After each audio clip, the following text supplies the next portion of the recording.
First of all, I thank everyone who voted for extension of photography class. Today we are going to talk about types of lens and lights used in a photography. If you are having camera and planning to buy extra lens, then this session is an add-on for you. And for people who doesn't have camera, you will understand which camera with which lens it's worth buying. So coming to the types of lens, there are a lot of lenses. For example, wide lens, fast prime, telephoto, prime glass, macro and many more. Some people will call telephoto as zoom lens and some people will call it as directly telephoto lens.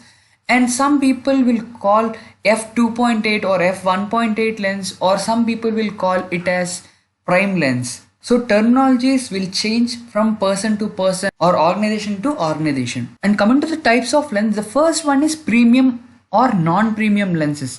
So when you buy a Canon camera around 20,000 to 30,000 rupee, it could be 1200D, it could be 1500D, you will be getting two lenses which is 18 to 55 or 15 to 55, and the second lens will be 55 to 250mm or 55 to 300mm when you are going for Nikon.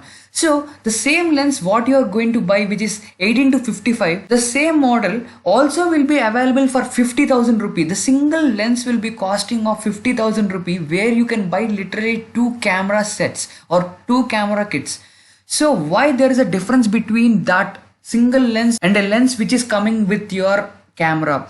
So these lenses, the costly lenses which we call it as premium lenses, they will come up with a good glass material inside and a good motor inside, and these will be having some facilities or some features like anti-dust or having scratch resistant and so on. In Canon, generally the L series lenses are the premium lenses which will be having a red line. So the red line is an indication of Canon lenses premium range, and non-premium lenses doesn't have this red line, which is not L series. So the second types of lenses is fixed mm or zoom lens. So coming to the fixed mm or zoom lens, so in the name itself you can hear that fixed mm. It means you cannot zoom. You cannot zoom if the object is standing somewhere, and if you are standing, you can only take from that, or else you have to move. You cannot zoom from that lens, or you cannot use the zoom functionality. Why? Because that lens is not made for that. So if a lens is having 50mm f1.8 or f2.8 or f4, it means only you can take photos from 50mm to infinity, but not like you cannot zoom, only you can move and take the photos. And coming to the zoom lenses, which you can call it as telephoto lenses also. So here, if person is standing somewhere, from right away from here, you can just zoom the lens and you can take the photo. So that we call it as zoom lenses. So zoom lenses will be available like 55 to 250mm, 70 to 200mm. These lenses also will vary like premium and non-premium. Premium lenses will be very much expensive, and zoom lenses with non-premium will come for 15,000 rupees. So the third topic what you have to know is aperture differences.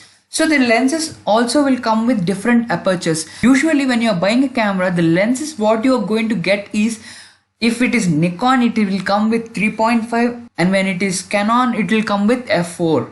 So what is this aperture? As we have already discussed in the previous class, it actually deals with the depth, how much lesser value. If it is a 1.8 or 2.8, these will give you nice depth, and these lenses are very expensive. So the lenses below f4, f3.5 or f2.8 or f1.8, all these lenses are more expensive compared with the lenses you get with the camera, which could be f4, f4.4 or f5.6. These lenses will be little cheaper in price because it will give you a decent depth. So whenever you are trying to buy a lens, you also have to see this value. A good combination will be a premium lens with a zoom lens facility and good aperture value. And the fourth one, an important one, is vibration reduction or USM models.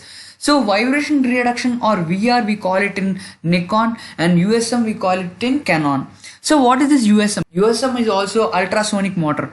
So when you are taking a photo, the sound when it is coming, when you are focusing an object, actually gives by this vibration motor or ultrasonic motor. When you are buying a kit lens, some companies doesn't give lenses with actual image stabilization, they will be having a normal image stabilization. With an accidental shake from your camera, it will give you a blur photo or a shaky image when your camera or lens doesn't have vibration reduction. So when you're buying a lens, you should also have to see vibration reduction or USM is there or not. Basically, when you are buying a Canon lens, it will be named as IS1 or IS2 or IS3 or USM IS1, USM IS2. When you are taking a Nikon model, you have to see VR, which is vibration reduction. So basically with this, you will get a proper stable image.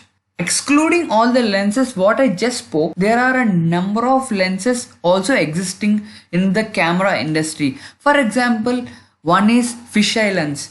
The fisheye lens you may have seen in Instagram or somewhere, where person's head will come like a blown head and rest all will come very nicely. And another one is wide angle lenses. Basically wide angle lenses, we call it as when focal lengths are below 10 or 20 mm. When you are doing architectural photography, you have to go for such kind of lenses. When you are using a lens, this is a common practice, or people who don't follow this. I'll just tell you the secret. If you're standing over here and if you're using a 70-200 mm lens and the person is standing over here, and if you're trying to click the focus button, it will never focus the object. Why? Because your lens can see from 70 till infinity, but it is zoomable from 70 to 200 mm. Basically, the person should minimum stand over here. The camera can focus clearly. So if you are using 50 mm, person can stand over here. So that is how a lot of people will use prime lenses which is having 50 mm, and they'll ask person to stand very closer, and camera cannot easily focus on them. Why? Because of that issue. Why? Because the distance between the camera and object should be minimum of this much of distance. So if you are not maintaining the distance, camera cannot focus the object so easily. Not easily, it cannot focus the object. So let's talk about lights. So there are two types of lights. One is for video and second is for photography. But in photography, we also use video lights where we want stable light. So coming to the video lights, one is traditional lights, where you have seen people using heavy watt lamps. That's the traditional lights. And coming to the LED, these are the lights. Now the trend has changed and photographers are using this LED lights. These lights can be also used in AC or DC support. And the third one is ring light or color light. Basically, people who are in cinema industry or beauticians are using this kind of lights. So coming to the flashlights. So flashlights are mainly three types. One is flash and flash plus trigger, and third one is high flash. Lot of people, when you are seeing other people's photos, if you have seen too much of detailing on any model, that would be 80% because of flash. It actually gives more detailing. So when you are stepping into professional photography, you require an external flash. This flash is an external flash which you are connecting to your camera and triggering it. And the second one is flash with triggers. So trigger is an additional device which you can connect to your camera, and the flash you can keep it in a soft box or anywhere. So that soft box you can keep it next to a model, so that if you trigger the camera here, automatically flash will appear next to the model. And the third one is high flash. This is an additional flash. This is also having triggers, but these flashes are also comes with controllable buttons where you can increase or decrease the numbers. So when we are talking about the use of lights, we can use the lights in two ways. One is direct and second one is bouncing. Bouncing can be used by using different diffusers, or you can directly focus the lamp to the slab, so the reflected light from the slab is enough to capture a photo. This is one kind of photography which is backlight. A light also will be kept behind the people, and photo also will be taken with an external flash. So front also light will be there and back also light will be there in a dark place, so that you will see this kind of photos. This is rim light. Here there is a light even from the front side, but if you see here, there is no light from the front side and only a light is there from behind. So because of that, a rim effect you can see here. So this kind of photography we call it as rim light photography. So gels are an external covers where you can use as diffuser for flash or soft boxes, where you can keep in the left or right portion of the model, and if you trigger, automatically that lights will be appear on the object or the model. That is how this color or gel photography you are going to do it. So candidates, in the next class, we are going to talk about P mode, TV mode, AV mode and much more. And there will be also a practical class coming soon. So don't miss it. If you like the video and if you feel that it is interesting, do like the video. And if you are having any doubt or if you are planning to buy any camera or for any suggestion, do comment below and do encourage this photography class. Have a great day.